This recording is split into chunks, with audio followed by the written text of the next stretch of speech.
sister. Yeah. Like when you know you love someone, you know when something's up with them. Absolutely.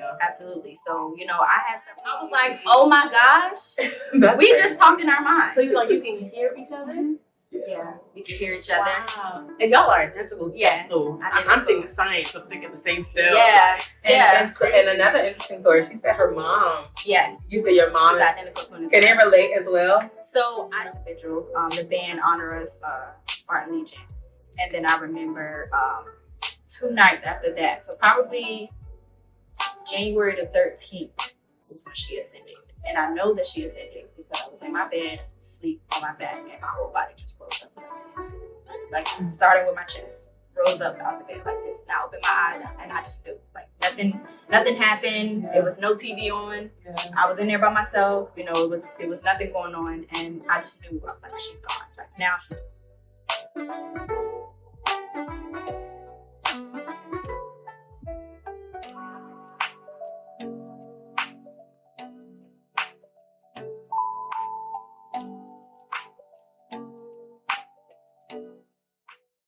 Welcome to another episode of Can I Grow with Liv and Bro. Bro, get us started. Well, first, before we jump into this episode, I have to ask you, how did you grow this week? How did I grow this week?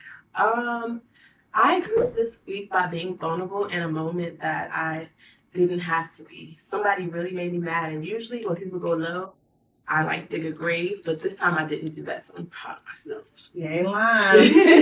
I'm proud of you, girl. For me, I think I actually shot my mentor shot this week. Okay. I shot my mentor shot. So I'm excited about that. So yeah, that's how I grew this week. How are you? Thanks, girls. As you can see, so we're just continuing on with our grief series. This is going to be the 3rd episode.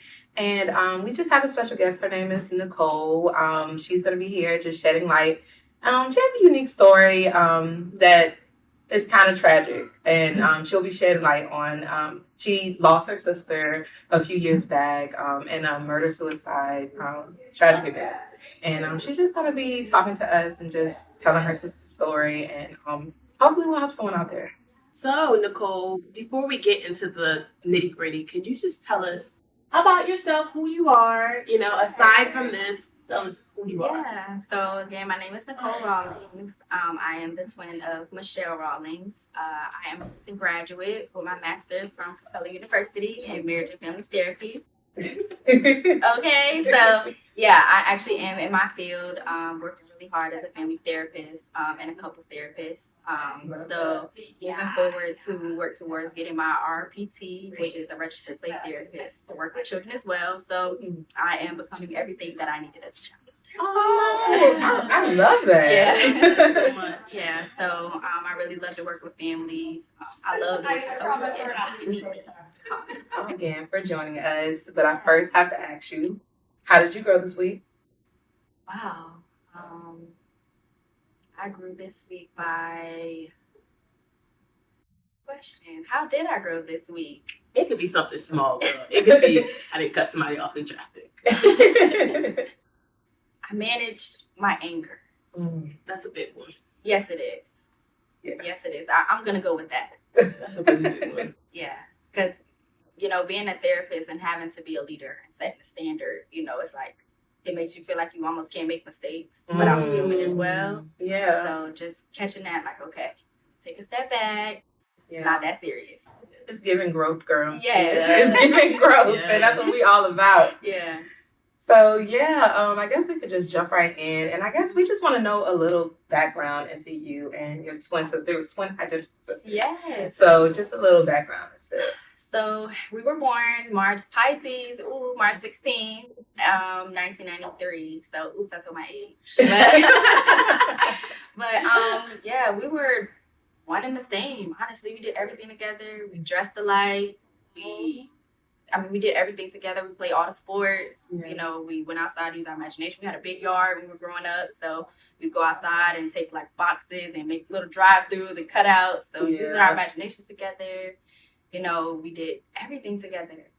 She was my best friend. Like, honestly, she was my best, and still is, just in spirit now. But, she was my best friend. And all the way up into college, get everything together, all the way up to college. We went to Norfolk State together.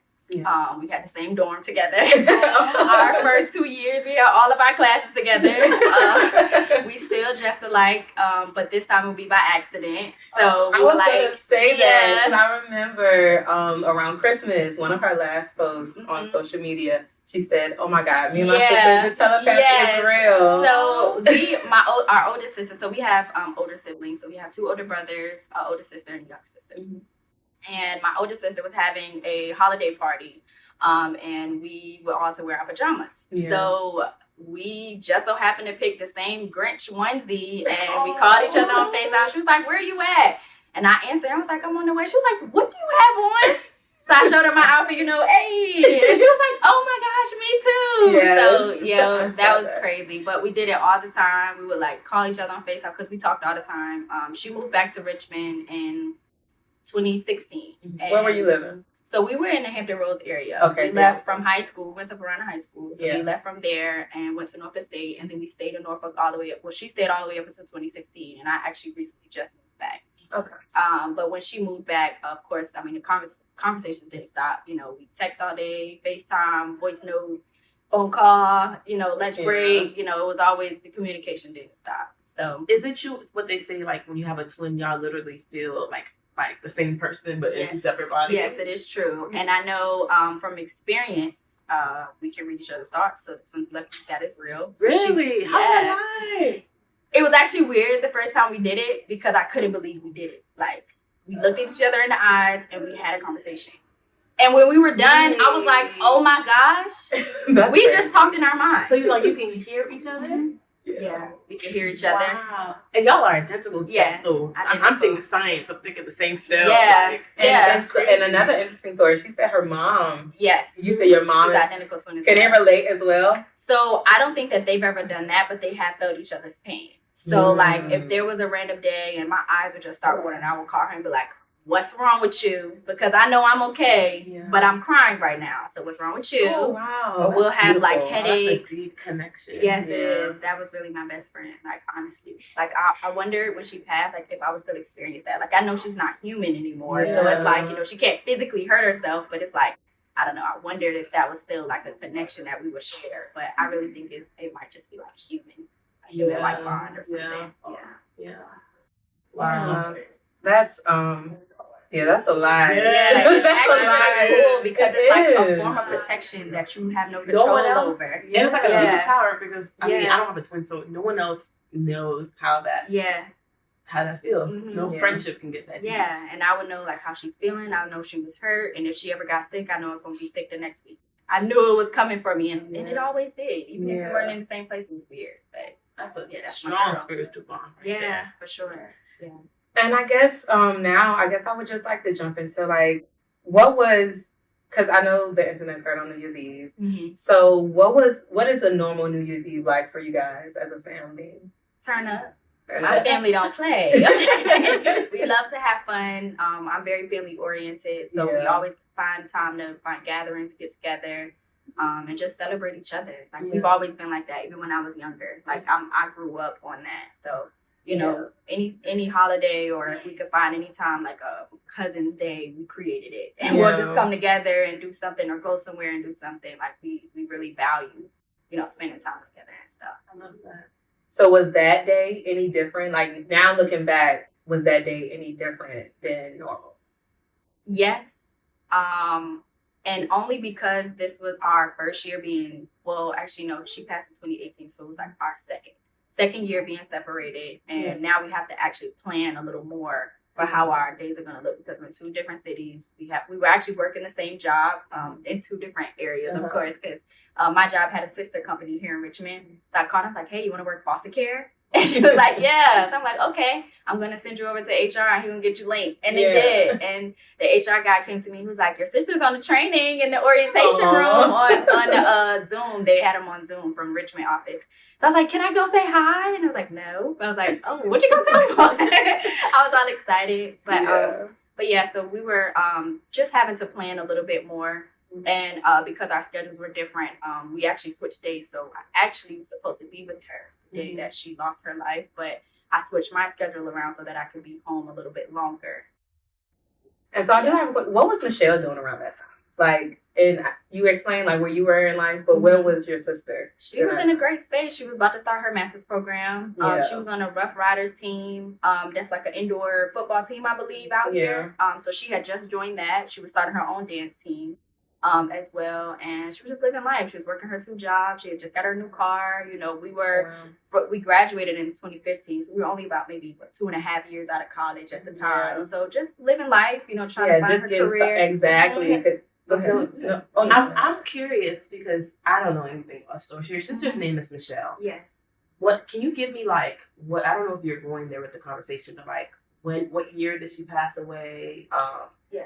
Like how old were you guys? Like around things like that. So she passed away New Year's Eve 2018. Okay. Because we found out New Year's Day 2019. So New Year's Day is like when we actually started everything. Like it was 3 a.m. So technically it was the first. But so we were 25 at the time. Okay. We had just celebrated our birthday together. So we were pregnant at the same time. Unfortunately, she lost her child, and I was still able to carry mine and have my daughter. So when we turned 24, that was our first year not being able to like actually celebrate. So we just went to dinner because I was pregnant. Mm-hmm. So our 25th birthday, we turned all the way down. I'm talking about I don't remember.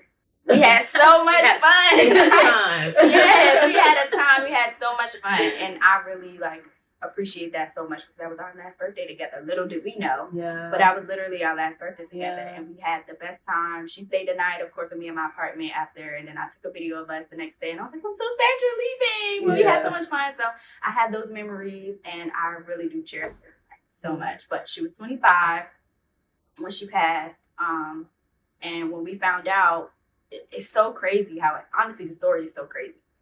Like, so I went to work all day because, like I said, I changed my schedule. And then I called her because we called each other all day anyway. But I called her around like 6:30 on FaceTime. When my day was over, I was at the ABC store, you know, preparing for the festivities. You know, she was at the alphabet store. Okay. So I was calling just to check in, like, you know, telling her what I was doing, seeing what she was doing, and she was actually getting up from a nap, about to prepare to go to church. Okay, holier than thou. Yeah. So we just told each other, you know, we check in later, you know, have a good evening, whatever. So after we leave there, my aunt's house is up the street. I'm actually preparing to go do my cousin's hair before we have our time or whatever. And when we get to the house, I get extremely, extremely tired. I'm like, this is weird. So I told my cousin, I'm gonna go lay down for a second. And then when I get up, you know, we'll start your hair. So I go and I get a blanket, I lay on the couch, and as soon as I fall asleep, it's like I instantly wake up. So I open my eyes and I'm like, what time was this? So I called around like 6:30, 6:45-ish. So we got to the house, had to be about 7:15, 7:20. So you were at the time you were in Richmond physically, and she was in Richmond. Okay. I was in Virginia Beach. Okay, Virginia Beach. Okay, yeah, I was in Virginia Beach at the time. Yeah, because she lived in Richmond and I stayed. So y'all weren't even in the same place, and you have this feeling. Oh yeah, it didn't matter where we were. Yeah, I was gonna know if something was going on. Yeah. So I woke up and I sat there for a second because I'm like, wow, this was weird. Like I laid down and then my eyes popped right back open. So I'm like, okay, that was weird. So I get up, I start doing my cousin's hair. We're going about our night. Everything is cool. The ball is about to drop. We're watching the TV. I have my daughter, you know, my family around. Everything is normal. Like it's normal. I'm not thinking anything, not feeling anything. And then I get down to the very last braid of my cousin's hair. It's like maybe 1 a.m., excuse me. And my mom calls me, which is not out of the norm because my mom always blows my phone up. You know? If one don't answer, you talk to your sister. And vice versa. So yes, for sure. So I, you know, didn't pay it any mind, but she was like, hey, you talk to your sister. You know, I've been calling, she hasn't called me back. And I'm like, well, she told me she was going to church. It's 1 o'clock. Just give it a second, you know? Yeah. But as soon as I hung up the phone, I felt in my heart something was wrong. So I'm like, okay, I'm not going to think about this. I'm not going, because I know because of who we are, but I'm like, I'm not going to think about it. So I called her and she didn't answer. And when she didn't answer, my heart dropped. So now I'm like, okay, now I'm really not going to say nothing else. So I really went into myself in that moment. I went into myself and I'm like, I'm not saying anything. I'm just going to wait. So I waited. And about 2 hours later, my aunt comes from down the steps and it looked like she's blind. Like she's going like this. Like, and I just see it on her phone. So I'm thinking something's wrong with my daughter. And I'm like, what's wrong? What's wrong? And she like grabs my arms and she like pushed me down on the couch and she's holding me on the couch. And she said, Michelle is deceased. Wow. And I was like, it didn't really register, honestly. I'm like, I just talked to her. It was just on FaceTime. Like, it felt like an hour ago in reality because my world has shifted. So it felt like an hour. And I'm like, I just talked to her. What do you mean? Yeah. So I go to my phone, I'm calling, and I shoot her a text. And I'm like, what are you doing? Like, what are you doing? Answer the phone. Like, what's up right now? So whole time I'm thinking car accident because I just talked to her. You said you was going to church. You said your best friend was coming. So what in the hell happened in the midst of all of that? You know, I'm not thinking anything. And then, I mean, as time progressed, I started to get feelings and things are starting to come to me. So I'm realizing, okay, it might be more than what it is because nobody wanted to tell me anything. Yeah, everybody was just like, just get home, just get home. Yeah, I skipped a lot about what I want to tell y'all too about that. So I don't know how to get back to it, but I did black out for a second because after I called her and she didn't answer, I freaked out. Because I'm like, no way she just said my sister is dead. Like, no way she just said that. Yeah. So all I remember is I ran outside, I threw up, I came back inside, and I was just screaming. And then I called my daughter's grandmother and asked her to please come and get her because I was about to drive 100,000 miles on the road. Like, I don't know what y'all talking about. I need to get out of here. I need to go home. So they come and get my daughter, and then we leave. And once we leave, I'm just in my head in the car the whole way home. I felt like we was never going to get there. It normally only take me about, maybe an hour and a half from Virginia Beach where my aunt was located to get to Richmond. But I felt like we never got here. Like, I felt like, I don't know where we were. Like, it just felt like we was just driving. It was you and your aunt driving back. So it was me. My aunt was driving. I was in the passenger seat. Her son, which I call my brother, but my brother was in the back and he was holding me. In the back of the chair, just holding me. He was just rubbing me. And then my two cousins were in the back seat as well. And we all were trying to get to Richmond. So in that time, I was using that time to call people, like, where Michelle at? So I called her best friend, because now I'm mad. I'm thinking, somebody set my sister up. Like, what's going on? Because she told me she was coming with you. Yeah. So, I called her best friend, and I, like, straightened all the way up. I felt so crazy. Like, I straightened up like nothing happened. I was like, hey, where my sister at?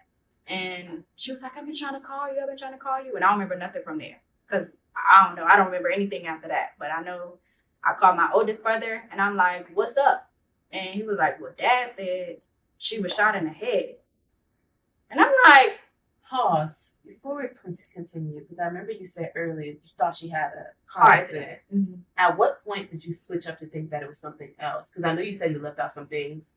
I'm wondering, because it seemed like mentally you switched from being a car accident to like something might have happened. So on the ride there, because before I called my oldest brother and he said that, I called my dad and I kept saying, what happened? Where is she? Because I thought she was in the hospital. Like, I heard my aunt say she's deceased, but in my brain, the only thing my brain was processing is she's hurt. She needs me. So I'm thinking we need to get to the hospital. Is she okay? What's going on? That's all my brain was saying to me in that moment, even though I heard Michelle is deceased. Yeah. And I called my dad and he just kept saying, just get here. I'm not telling you right now, just get here. So then I hang up the phone because I'm not an idiot. Yeah. So I'm like, okay, what's really going on? Yeah. Like something happened. Yeah. So now I'm sitting here and I'm rocking. I just remember rocking back and forth in the chair and I'm like, something happened. And all I kept saying was, he did something to her. He did something to her. He did something to her. He did something to her. He did something to her. So then I called my brother and then my brother says that. But that wasn't true. The police officers actually, they didn't call it correctly. I don't know why they said that, but that wasn't true. Ooh. Yeah, that wasn't true. That part of it wasn't true. Her being shot was true, but not that part of it, which, I mean, I was kind of relieved, but not really. But wait, I'm confused. So what? The police officers called it in as a headshot. Yeah. But that wasn't true. Oh, okay, I got you. Yeah, it was a murder-suicide. So yeah, I was going to say, tell me if I'm jumping the gun, but you said you started to say he did something. What does that mean? He did something. Who was he, and why did you have a feeling that he did something? Okay, so my sister was in a relationship with the guy who essentially took her out of this world, and it wasn't the best relationship. We known him in the past, and when he came back, he actually crazy thing about it, he came back around when our best friend passed. So our best friend passed in 2016 in a car accident. Kirk. Mm-hmm. Yes, he passed in a car accident, and we went to his vigil, and that's how we were introduced to this guy. Again, reintroduced, I would say. Yeah. So he started to come around, and when he drove out to Norfolk, because when we first met him, again, or when we were reintroduced, we were reconnected. We both were still living in Norfolk at the time. Okay. So he came out to see my sister, and I came over because our apartments were like this. We had sister apartments, of course. On brand. Of course. Right. So he came over. Michelle told me to come over, so I came over, and she was in there cooking, and I was sitting on the couch. He was sitting on the other couch, and I'm an energy person. It's not just Pisces. Pisces, yes, but it's more than that. So I just knew something was off. I knew someone right, and I told her, I'm like, look, you're not the same person we knew. Yeah. I don't like it. Straight up. Like, and I don't hold my tongue. And that's something she don't like, because when feelings involved, you can't really be too raw all the time. Exactly. And I didn't understand. Away. Yes. And I didn't understand that at the time. So I was real raw, and I was like, I don't like him. I don't know him. You know what I'm saying? And but she grown, and I allow her to, not I allow her, but she did what she wanted to do. You know what I'm saying? I support her either way, but I just wanted to make it clear where I was at with it. Yeah. So that's how he came about. And when she moved to Richmond, of course, he was already living in Richmond, so it was just easy access at that point. So that's how that started, and I didn't like him from the day one to the day end. Never liked him. I don't have any specific reason. It really was just energy. I was about to ask you, did he ever do anything, treat her anyway, speak ill? Was not he that aggressive I saw. or anything? Not that I saw, but I know my sister. Yeah. So you can tell when she acts a little different. Yes. People are changing, emotions. Was she not as happy or No, she wasn't. She wasn't happy, and I didn't understand why, because I can only see from the outside. Yeah. So I see what you have, I see what you got going on. I know you're not materialistic, but you're in a good space. You just graduated college, you got a good job, you got your first car, you got your own place, you know what I'm saying? You're doing good for yourself. But I see your mental health declining. Why? Yeah. I can see that too, because it's so crazy, because before that happened, he worked at a job that I worked at. Mm-hmm.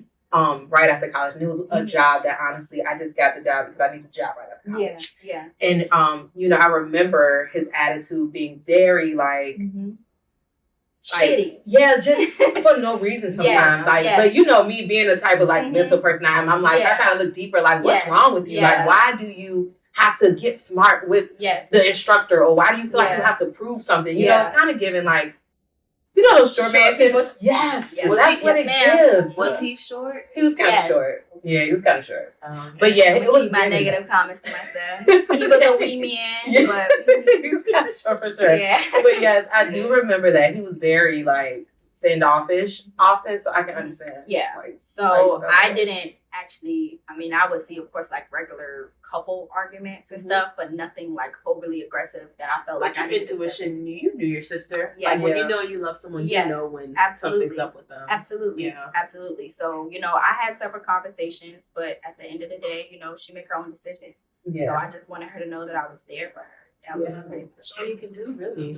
Yeah, that's all you can do. And I had no idea. Of anything going on, anything physical, anything emotional. I know, in relationships, you have up and down, emotional roller coasters and things like that, but I had no idea. It was to this extent. Yes. Did she ever tell you, because all I can think of is that she didn't want to be in a relationship anymore. Right. Yeah. So did she ever express to you, I'm thinking about not doing this anymore? Yeah, all the time. Crazy thing is, I didn't know they were together when she passed. We actually, my dad was actually having a party this go round, and we were headed to Warrensburg. So my daughter was coming, and I went to the house to switch. So we switched cars. So I drove to her house, parked in a visitor spot, and then we switched from my car to her car. Yeah. So in the midst of that, he came and he stood outside, and I was like, "Where you come from?" Yeah. So she came to the car, and I'm like, "What he doing in there?" Yeah. Because, like I said, I don't hold my tongue. So what he doing? And she said, "We're friends, nothing more, nothing less."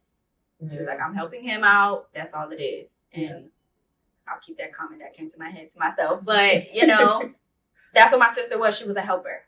She would give her shirt off her back, literally, to somebody if they needed it. Did she ever tell you why she wanted to end the relationship so many times? she wasn't happy. Oh, that's It was what you literally mean. just happiness. She felt when she realized that her mental health was declining, because sometimes people can tell you, but until you can see it for yourself. And I think Yeah. he had a lot of pain and things that he was dealing with for internally, sure. and he probably put that off on her. Listen. And her being the empath that she was, from what you're describing, it makes her the perfect, basically, target for a guy like that. You know? I will validate that. He did have his own things going on. Yeah. But my sister wasn't a punching bag. Exactly. 100%. So, it wasn't her fault. Right. Going on. And this is public record, so I'm going to say it, because public record, you can go and look it up yourself. Yeah. But he had his own mental health issues that was documented. He tried to commit suicide a couple of times, which is documented, public record. Yeah.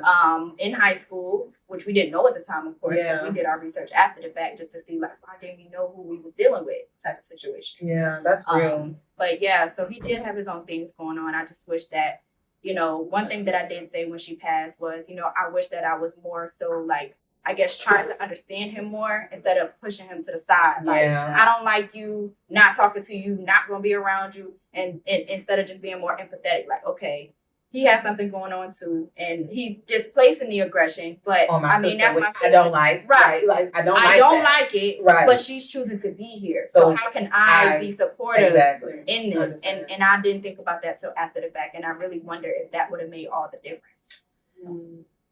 And honestly, those are one of those things where it's like, you never know. Yeah, it's the grief talking. Yeah, and that makes sense though. Yeah. But you would never know. And I always tell her that all the time, because I feel like, you know, when you're in relationships sometimes and your family and friends are just telling you, like, they're just being there for you. Yeah. But you kind of take it as like, they want to pull us apart. So they're going to prove to you that, you know, this is going to work. Yeah.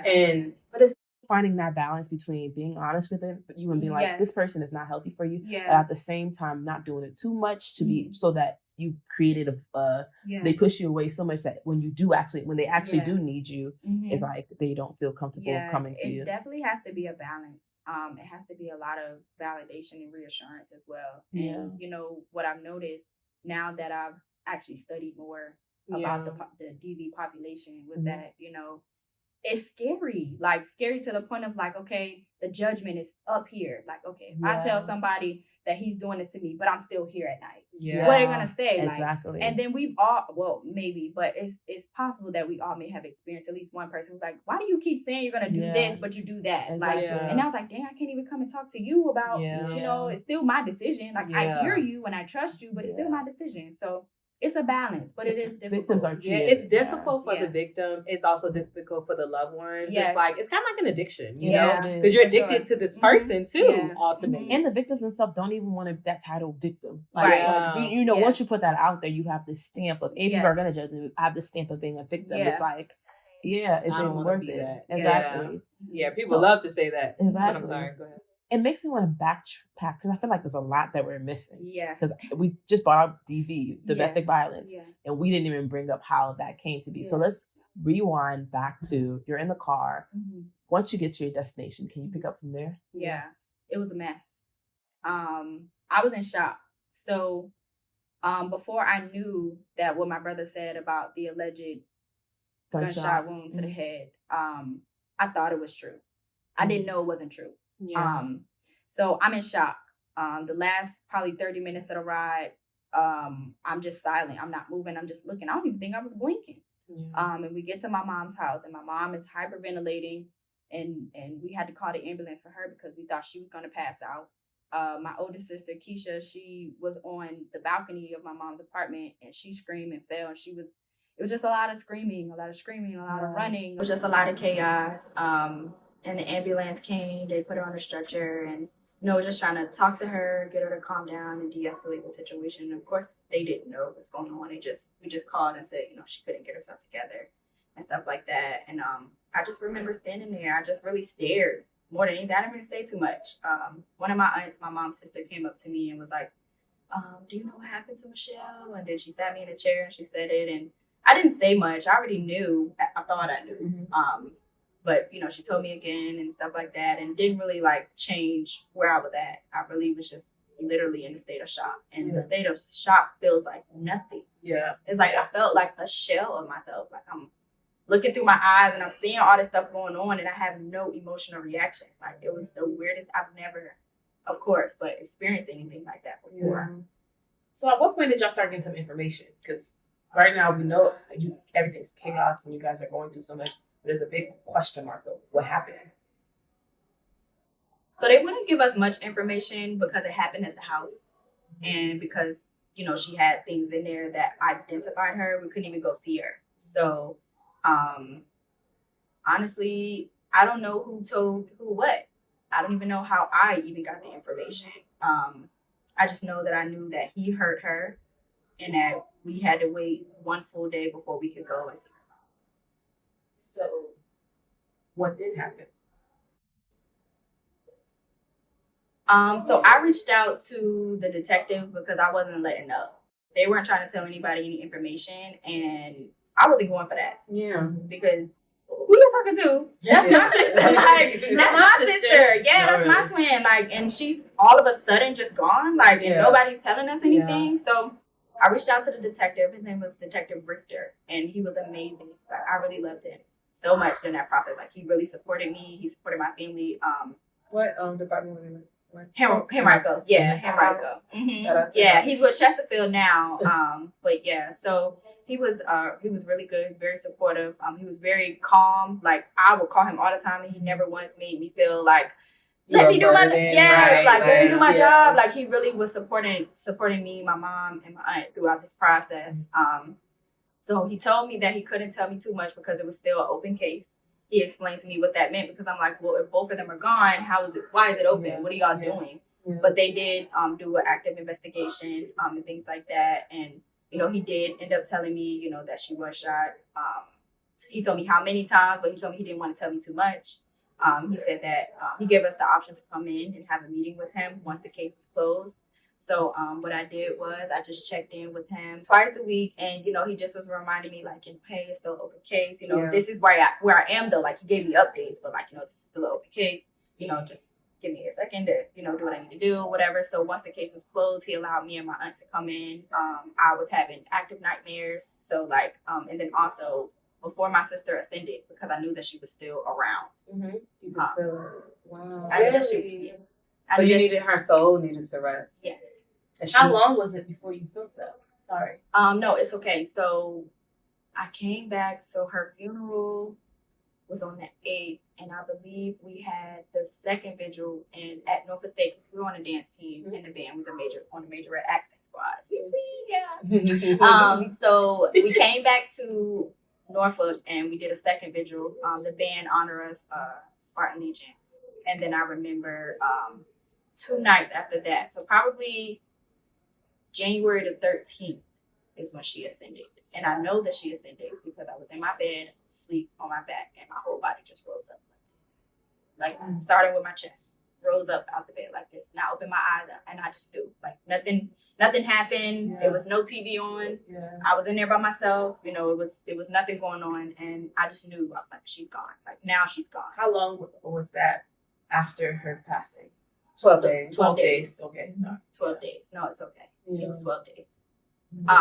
13 if we count, because she passed on New Year's Eve. And we didn't find out until the 1st, until actual New Year's Day. So, and it's so crazy because, like, I would never forget that day because if we grew up around the same people. So everybody knew the both of them. And everybody's like, it's all up and down my timeline. And like, it was just so, like, I couldn't believe it. Yeah. I had to post first because I knew that everybody was about to jump on it. I remember going over there and I saw the cameraman just outside recording her door. It was news people everywhere. And I'm just like, I'm going to say something before they say something. Yeah. So I just went up there and I just made a video. I made a video because I needed people to know, like, I was really serious about leaving us alone right now. Yeah. And don't connect us with him with anything that you do. Like, and I don't know, I just wanted to get ahead of it because I knew it was about to come out. The news stations don't wait. And they did know the same people. So. And how did that affect, like, how did you feel about that? Because a lot of people were like, I've seen you on like a few posts where you're like cursing people out, like, listen, do not attach my sister's picture to this rest in peace thread, like with his. That was so embarrassing. Yeah. To me, I was embarrassed to do that. I knew that I was in an emotional state but I knew that people didn't understand. Yeah. You know what I'm saying? And then at the same time, they didn't know what happened either. Yeah. So it's like I knew that I shouldn't have taken my frustrations out on them because they didn't know, but at the same time, like, be a little bit more sensitive. Yeah. Like, it still says in the headline, murder suicide. Yeah. So I know they didn't say who did what, but I think my post made it clear who did what. Yeah. So, you know, I didn't like that just because they, you know, he didn't even go to Verona that long. We was there for like a couple months. He don't even count as a Blue Devil. So why are you putting him in the category as the people we lost in the Verona? Yeah, like, so it made me mad, you know, and it really took me a little while to just understand that it's my trauma and people don't think about that. Yeah. So just to not put my emotions onto them, like, why? Because they don't think about it. Yeah, they're not thinking about it. Yeah. My question though, because as someone who doesn't know the story, I'm still a little confused. Okay. As to like what happened. So if it's not too much, could you tell us what happened? Just for the people so people don't paint their own story of what happened. Do you know? Yeah. Of what you know. Yeah. So I know people may not believe, but I'm a dreamer. So yes, I know. Yeah. I believe in dreams, girl. Yeah. So yes, I know. And then also we did talk to the detective. So he allowed us to come and have a meeting with him, and he didn't want to show us pictures because I requested pictures. Like, I want to see, I want to know. But good thing he didn't. He knew better for me than I did in that moment. So they just did a little draw up and gave, like, you know how the forensics, they do an analysis and they kind of look at where, So it was assumed that, you know, he came into her room and just started shooting, and it hit all up her arm. So it was assumed that she was facing her closet and he was shooting from the door, and it hit her elbow. From her elbow, she went like this. It hit her hand. And when she moved her arm, the bullet went through her chest from the side, and it hit her lungs and her heart. So it was like kind of immediate, honestly. He said that she didn't feel pain, which made me happy because before the case was closed, he didn't tell me anything. He just told me that it was like 8 bullet wounds. And I'm like, he shot her 8 times? I'm he so meant sorry. to do it. It's okay. Yeah, he meant to do it. And that's what hurt the worst. That's what hurt the worst. So Michelle she found her way out. You know, the relationship was over. You know, she had another love interest. He knew about it, and it made him angry. Yeah, I was just about to ask, what would make a man or anybody that angry? She had another love interest. And it sounded like he didn't want to be here no more. No. But he wanted to take her to. Yes. And that's exactly the conclusion we drew. Is that, you know, he got to a place where, you know, he already wasn't happy. You know what I'm saying? It had been like that for a while. You know, he didn't have much going for himself, nor did he have much. So it's like, you know, you're here, you're dependent on this woman. She's a great woman. She's looking out for you, nurturing you, you know, practically being your mom. You know what I'm saying? Getting you to where you need to go, making sure you're straight, feeding you, you know what I'm saying? You not providing nothing. And, you know, sometimes, you know, we just look at a regular healthy man. And they don't have a lot to offer to their woman at the time. It could cause them to get into depression. So now we're looking at an unhealthy man who is in that same space. Who is dealing with mental issues on top of it. And now, so it's just all around not a healthy environment. Overall. So, you know, she was actually, my daughter's birthday, March 31st, she was supposed to be moving out of her apartment. And she wrote a letter, which we actually still have. My mom has it, but we still have her nightstand and everything. So she just wrote a letter because by law, she couldn't kick him out. She was trying to get him out, but she couldn't because he had been there for over 30 days. So technically, he can stay. So she was trying to find ways to go around it, you know, contacting lawyers, you know, what do I do? What can I do? And they all kept telling her the same thing. So what she did was she wrote a note basically just telling him, like, what she needed from him for until the lease is over. Like, I need you to get groceries. I need you to, you know, I'm not being verbatim, but just in general, what she needed from him until the time was up. So they can keep the peace. That's all she wanted, was to keep the peace. So he signed it. He signed it and dated it for December the 31st, 2018. And then he went outside. And I only know this part because the crazy thing about it, when I told y'all about us going to my dad's house and me coming to her car, when we came back that night, my sister's party. When we came back that night, it was a neighbor sitting on the stoop. So I was like, who was that? Because it was late. We was turning. I was talking junk. I was like, who is that lady sitting right there? And she was like, that's just the nosy neighbor. That's just She gave it to Handy. Yeah. okay. Because that same night, he went outside and she said that he asked her for a cigarette. And she told him no, because she said she would hear them arguing through the wall. So she didn't like him just based off the fact of hearing whatever they argued about. I didn't know this at the time, of course. Yeah.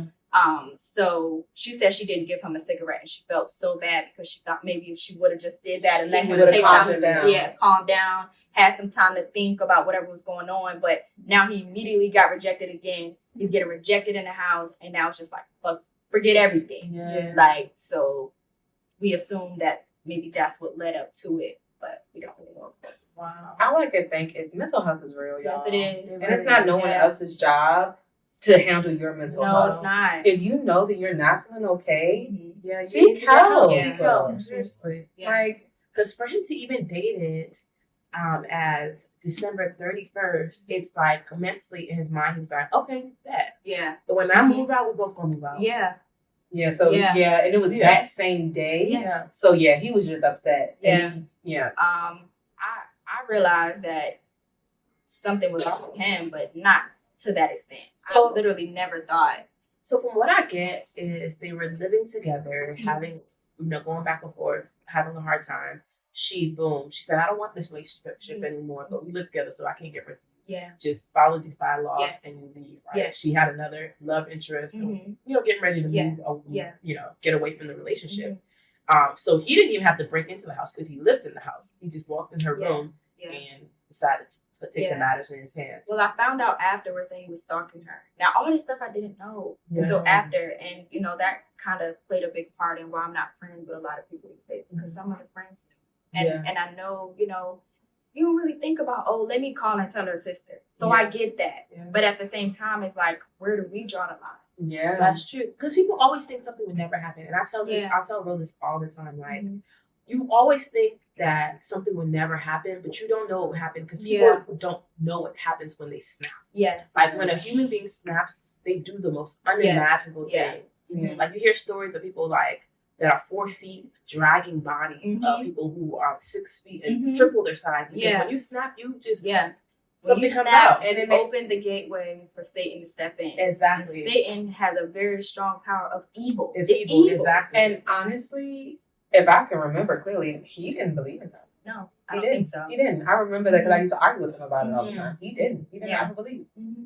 Yeah. And so he was a open vessel for Satan to use. Yeah. Yeah. For sure. Open, because even him having that mental health issues, if he had been connected to God Yeah. and she breaks up with him, Yeah. he would be would've found able a to go source. to a source. Yeah. There's a lot of people who struggle with mental health issues, Yeah. but they have that connection, so they know. And that's know what I was it's about to turn. say, because I was about to say, if you got, because sometimes like you'll be wanting to stop, but if you have that covering over you, someone praying over you, that belief, you'll say, I can't do this. But if you don't have that, you don't have that belief. And from what I understand, y'all keep saying he had mommy issues, so he didn't even have a spiritual covering. Because some of us for a long time were riding off the wings of our parents. Yeah. Well, his mom actually showed up that night. So while we were en route just to come to Richmond after we got the call, and I made the call to her best friend. And she was sitting outside the house. The police actually had asked her to leave. And she was saying that his mom came out and they gave her the bullhorn because I asked him, why didn't y'all bust in the house? Yeah. Like, she called me at 7:15, but we weren't friends on Facebook, so I didn't see the call. And, okay, so I didn't tell you guys this. So Michelle was pronounced dead at 7:30 p.m. Yes. Wow, and y'all had just spoke. Yes. Wow. And that's why my brain didn't click, because we had just spoke at 6:45. I came back to the house. I got extremely tired. Because her body was dying. Wow. That's why I got extremely tired, because my body got tired when her body got tired. And the crazy thing is, my mom got baptized at the same time my sister died. So we all literally went under together. At that day? Yes. Wow. That's powerful. Yeah. Yeah. It's spiritual. Yes, Yeah. it is. If don't nobody believe that this world is spiritual, it's spiritual. Yes, it is. Yeah. Yes, it is. Yeah. So her best friend was at the house and his mom came. They called her because he said they had to take measures, like preventative measures, before they just bust the door down. So mom came and she's screaming at her boy, please come out, whatever she's saying to him. And he's not coming out. So I'm like, Oh, so wait, He hadn't killed himself yet. Pause. Yes, that's where I'm about to go. mm-hmm. Girl, so you're telling me sorry. No, it's okay. This hit me. It is. Listen, it's a crazy story. So he went in there, shot this girl 8 times, boom, boom, boom, and then just sat in the. Did he sit in the room with her or sit? I don't know exactly what he did after the fact, but I do know that her best friend was outside waiting for her because she was calling. And this is what she told me verbatim. Her best friend was calling your sister Michelle. Yes, because her name is Nicole. Okay. Her name is Nicole. Yeah. So she was sitting outside and she was calling Michelle. And she was like, I told her I was on the way. And now she's not answering, but her car's right here. So what's going on? Yeah. So she already was worried. And she's the one who even called the cops for a wellness check because she was worried. I was about to ask who called the cops. She did. She called because they were going to church together. So Michelle was already getting ready. When I called her, she was already dressed. She had just was laying down for a little bit. She told me she's going to get up and finish getting ready. So Michelle said that once she called her and she wasn't answering, she got out the car. After she called the police was on the way. Mm-hmm. She got out the car and she went and stood. I don't know if you guys know what the apartments look like, but it's a big old window, right on when you're upstairs for. So it's a big window up there. So she was standing in front of the window. She said she saw him come to the window and then he turned the lights off and then he turned it back on and then there was no more movement after that. So I'm assuming because she saw him, and it's just an assumption, but because she saw him and she could positively ID him, that's why he didn't run away. I don't think he would have hurt himself. So wait, he shot your sister, then went to the window to see if anybody was looking? Yeah, I don't know if that's what his intentions, but she said she saw him in the window and she pointed at him. The devil really gotta be in you for you to have someone either dying or their cold body to be there and be able to turn the lights off, do whatever you need to do, and come back like. Yeah. And that's what let me know from what she told me is that he literally had nothing else to live for. He had nothing else to live for because I assume like, okay, if you're going to do something like that, you're either going to run away, go and hide it, or you're going to go about your business because nobody saw you. So who's going to say you did that? You don't have nothing in there. You could have easily grabbed whatever he had, if he had anything in there and went about his business. Yeah. But she said that she saw him in the window and she pointed at him. I see you. I see you up there. Yeah. Open the door. Yeah. And he turned the light off and he turned it back on and then there was no more movement after that. Was the window your sister's bedroom? No, it was like the living room. Okay. Yeah, because I remember I had a friend who lived there. Yeah. Yeah, it was like a little loft area. Yeah, like the. Oh, wow. And then so she calls the cop for a wellness check. And then the cops come and at what point, and his mom comes urging him to come out. So before they call mom, they're like knocking because they're doing what they do because she already had something on file, which I didn't know this either. Like, I was so upset. Yeah. What was on file? What was already on file for him that you didn't know about? I don't know exactly what it said, but it was just some type of disturbance between the two that she reported. So I don't know. No, Michelle. Yes. So I don't know exactly what she reported, but I do recall one day I was on the phone with her and she was upset because she wanted him to leave and he didn't want to give the key back. So she was talking about, well, he coming in the house now, I'm going to call you back. I said, no, you're not. Yeah. I said, you better put this phone in your pocket or something. I need to hear what's going on. I don't know what you're talking about because I don't play that. Like, if I knew, and see, that's why I think she didn't tell me that because I don't play that. I really don't. Like, I would have been there. And I think it was more so protective than secretive on her end. Yeah. And I hate that. I really do. If I could say, and I don't even say that word, but if I can say that word, that would be the most thing that I hate is the fact that I really put her in this predicament where she had to feel like she had to protect me versus protecting herself because we could have done something. We would have done something, If you were back to when her best friend called the police. The police comes, they call his parents, his mom rather, all of that. Did he come out the house? What happened? No, he never came out. She kept calling him, he never came out. She was pleading. And then it got to the point where they called for the maintenance man to come and unlock the door because they really didn't want to bust it down. Bust the damn door down. What's the delay at this point? Like I guess they just didn't want to mess up their property. Like, it's not their property. They don't have the I don't know if they needed permission or who they needed to call, but they didn't have that. That's what he said. They didn't have the permission to do that. Yeah. So they waited, but they eventually did bust it down because time was going by. The maintenance man hadn't gotten there, and they ended up busting it down by about 9:00. So 2 hours, she's in there. And, I'm thinking before we knew exactly, what happened, where the bullets hit, all that stuff like that, I'm like, y'all could have saved her. Like, y'all could have went in there and got her and took her to the hospital. Like, just find blame, get grief, just bargaining. Finding any reason to just make it make sense, and nothing made sense. But yeah, so they ended up busting it down, and they went in there and they saw both of them in her room. Oh wow! Oh, so he was still in her room. Oh wow! It was so sad. Because when we went in there to clean the house, it was still flooded, so we did go in the room. Okay. I'm sorry. You're loading me with a lot right now, and I'm happy about it. So they go in there, and he went, and he was deceased at the time. So somewhere in between that 2-hour mark, did we not hear the gunshots? So I asked the detective when we had the meeting, and he said that gunshots in the house don't really sound like what it sounds like on TV. So it's not like pow, and now everybody in the complex hears. It's not like that. But he said that the neighbors did report that something sounded like a bookshelf falling. So that was about it, all they really heard. And then also, I believe Kings Point Apartments have like some type of brick or something in between the walls. So it's thicker. Yeah, so the bullet didn't even go through the wall. So I kind of want to know that. Do you know where he shot himself? In the head. Yeah, that's what I'm doing. Mm-hmm. He shot himself in the head, and he shot her from the side. So most of the bullets hit her arm.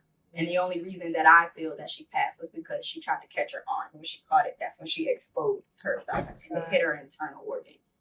Yeah, wow. Wow. And he went back to the room she was in. Yeah. Okay, wow. Yeah. On some Romeo and Juliet. Yeah. It seemed like he was like, I'm gonna either go to jail or I'm gonna go out. So he just went. Yeah. He just decided what he thought. He was not there. He went out a coward, like a coward. Oh, go ahead. You have a question? I was gonna say, like, that brings me to ask you, like, how did you cope with knowing you could never really truly get closure or justice for your sister? I don't think I did cope with it. I think I buried it. I don't think it was something that I could really. I don't think I could cope with it, honestly. I actually buried a lot of stuff. Honestly, I don't remember a lot of 2019. I went into a very, very dark place. And my daughter was one when my sister passed, just turned into that March. So it was just me and her. Yeah. So she really, like, she saved me. Like, I honestly never had any thoughts of self-harm. I never wanted to harm myself. But I didn't want to live. So I wasn't caring for myself, but I was doing enough so that I could care for my daughter. Yeah. And you had a lot of trauma too, because even just now you said that, I mean, the trauma of your sister trumps it all, but you guys had to go back in there and clean her blood and the blood of the person that. So we didn't necessarily have to clean the blood. The people were supposed to do that. The detectives and stuff? I don't know, whatever. Probably the hotel, the apartment. That apartment haunted. Yes, they had somebody else in there before we even cremated her. Like, somebody else was living there. Other people died in those apartments too. The apartment complex. Wait, someone else moved in right after. That's crazy. So we got the call that we can come in and start getting her stuff, and I cried before I even got in there. Like, I just remember, I walked up. She had just got her new car, so fresh car still sitting there, and I'm looking at her car, just touching her door handle, just standing there because I'm not prepared. Yeah. Like, I'm not prepared. I don't know what I'm about to see. I don't know what's going. You know what I'm saying? Yeah. I don't know what's going on. Well, I know what's going on, but I just in my head I don't know what's going on. So we go up the steps, and the first thing I see is her jacket, and then her purse. Like, everything is so normal. Yes, the whole apartment was so normal. It was no struggle. It was nothing broken. It was regular. It was like, damn, why she not here? Like, that's what I'm like, why she not here? Yeah. So I picked up her jacket and I just started crying. I'm sorry. No, I was actually getting emotional when you said that. That was actually one of the hardest parts to do, like, to clean that, like, to go in and have to take all of her stuff out. Like, where the hell we gonna put this stuff at? You know what I'm saying? Like, so I remember I cried. I was holding her jacket and I was just leaning up against the wall and I just covered myself with her jacket. And my mom, my sister, my dad, my brothers, we all was in there. My cousin was in there, and I was so overwhelmed because it was so much movement. Like, it was so much, and I'm like, oh my God, stop touching her stuff. Everybody touching her stuff. So I went and I sat in her closet, and I just cried because I'm like, everybody just grabbing stuff like it's a freaking festival. Like, I would have preferred to, like, just pray for a second, like, just because not only did she pass, he passed in here, so I don't even want to be in here because it's not just my sister. It was spirit, right? So then we go into the room, and of course, there's blood on the floor. So my dad takes the cover off her bed because she don't play. She was OCD. Yeah. So she had her bed made. Like everything was so normal. If we didn't see the blood on the floor, we would have thought nothing happened in here. Yeah. Like, so it was, bullet holes in the wall and stuff like that. I assumed, I mean, I don't know who was where and what was what, but based off the conversation with the detective, I assumed my sister was in front of the closet where it was like minimal blood too. It wasn't like a crime. It didn't look like anything. Yeah. Like we saw the blood there, so it was clear where the bodies were, but just not what happened. So we're just packing up her stuff. It was so much. I mean, we got our own stuff, like clothes, shoes, kitchen stuff. Like, it was just stuff everywhere, and it was the most difficult thing. So I just basically told my dad, I said, look, I'm not coming back in here. I went outside the first day and I was just screaming to the top of my lungs. I'm like, I hate you, I hate you, I hate you. That's all I kept saying. I hate you, I hate you, I hate you, I hate you. And then I was like, I can't come back here. This is enough for me. I gotta find another way, because this ain't it. And that's what another question I was gonna ask you. Like, what did you do with that anger? Yeah. Like, how did you place it? I didn't do anything with it. It's still in there. It's still there. It's still there. I just learned self-control. When she told me about your story, the thing that actually really broke my heart is because I think a lot of times people are able to get some form of justice or closure. Yeah. But I knew I was gonna get emotional. But I think the thing about your story that actually really touches me is the fact that or breaks my heart actually is not only that it's your twin sister, and we're talking about the twin, whatever it is, where you got twin telepathy. Yeah. Twin telepathy. But it's also the fact that you can never there's no justice. Yeah. There's no closure. There's no justice to that, because he did the action of taking his own life. And then also you have your grieving, but you also have to not empathize, but you also have to deal with the fact that other people are grieving with him about his loss too. Yeah. Like, you brought up the fact that his mom was asking for his I seen her Facebook.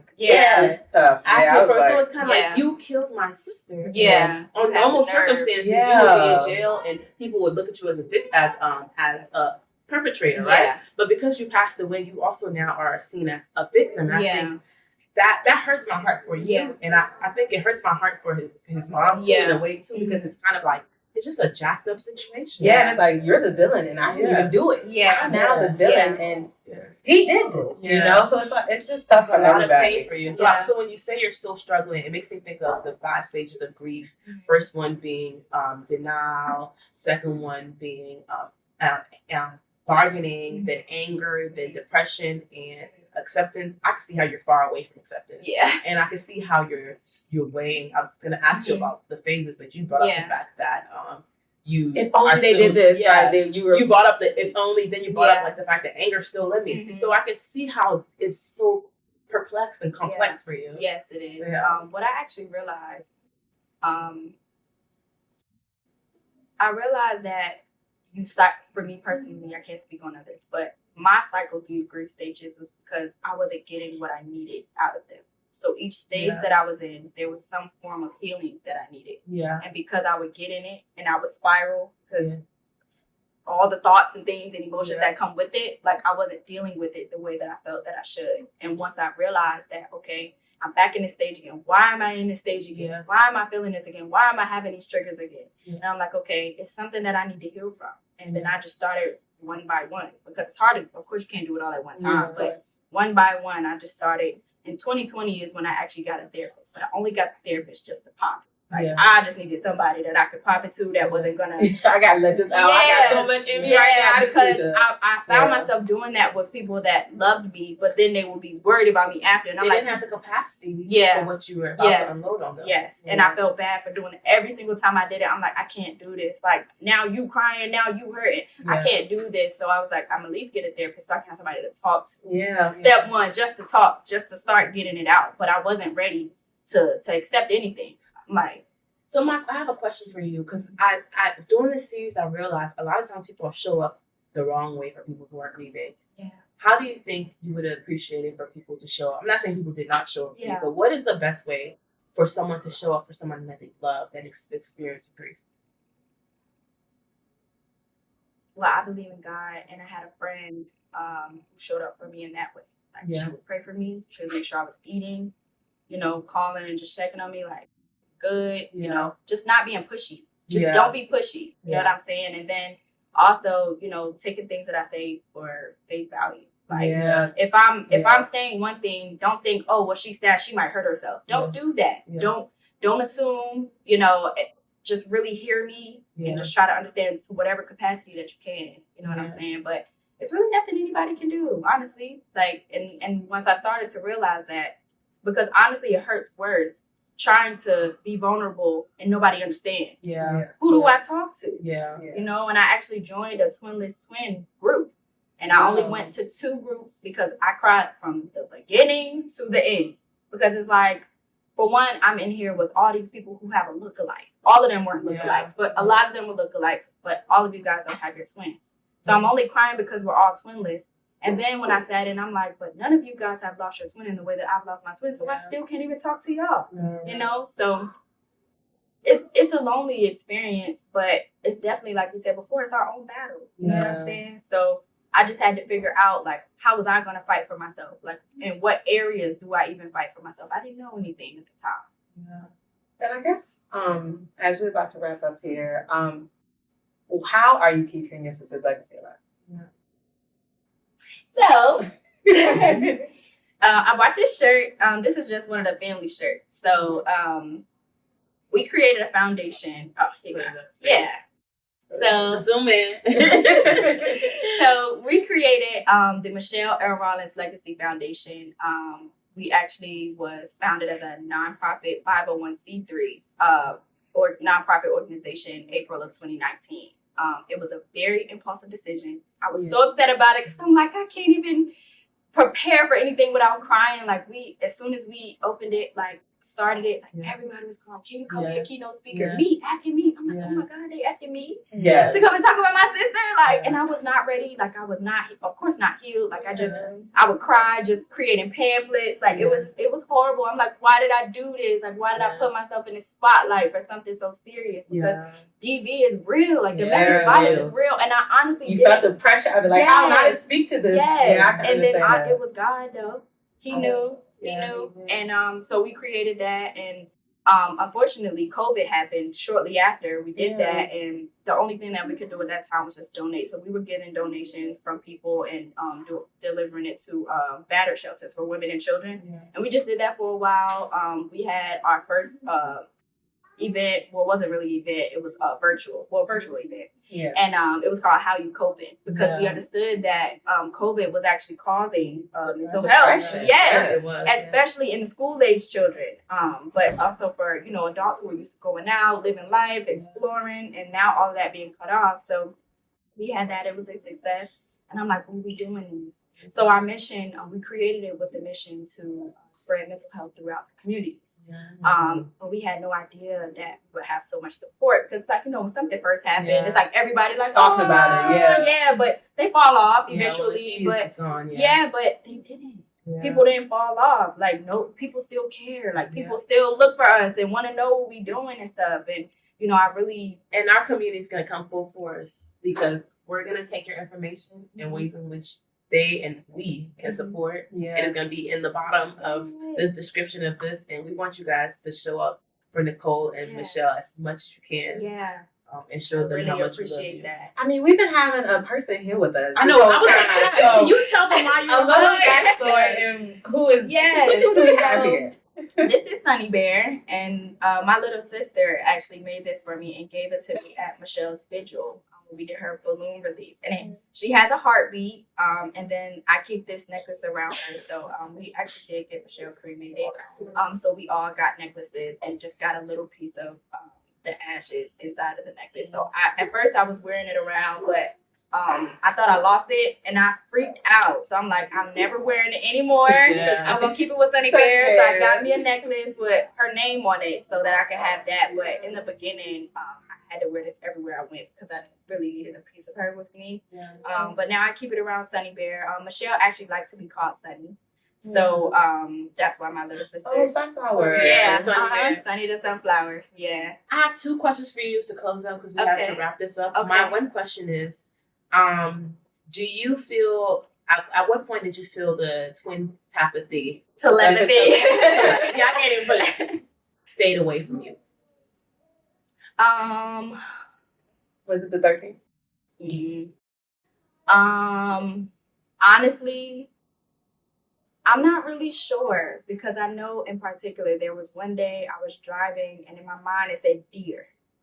And I came around a corner and it was a deer in the street. So I was like, is that you? Yeah. I love it. Like, at first I thought I was tripping because I'm like, I'm tripping. But I'm like, I didn't say deer to myself. You know what I'm saying? So, but that's only happened like 2 or 3 times. Yeah. So, honestly, I really try to stay connected with her through prayer. Yeah. Like, but as far as the telepathy, I don't know. It's made me really sad though to not experience that because even like twins now, like there's a lot of twins now that don't experience that. Yeah. So I really feel like we had a different type of relationship. Old school twin girl. Yeah. And to wrap it all up, how are you now, and how do you hope to grow?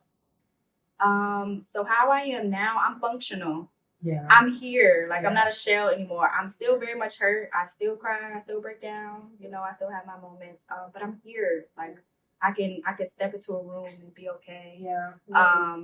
And I hope to grow by just continuing whatever God has for me. Like, I pray all the time. And I just ask Him to keep giving me strength and, keep let Michelle live through me and put me in spaces where I can keep putting this message out because people need to know. Yeah. And, I want to be able to help somebody and give somebody a voice of their own, if they feel like they're stuck in the shadows of whatever they're experiencing, stuff like that. I love that. Well, Nicole, thank you. My heart is so full. Thank you so much for joining. Like, your strength is admirable. Yeah. And I know you say you're functioning now, but I can already tell that God is going to do so much through you. And I don't believe that. Granted, it breaks my heart that what happened to Michelle happened, but I don't believe God does anything in vain. And I pray that this episode is a tiny piece of the road of where He's going to take you. Thank you. I appreciate it. God bless you so much. Thank you. I appreciate y'all for having me. Thank you so much for being vulnerable with us. Yeah, of course. Yeah. So, guys, that's episode 2. Not 2. Episode 3 of our Grief series. And until next time, keep blooming with us. Like, subscribe, all that good stuff. We'll see you on another episode of Can I Grow? You were missing.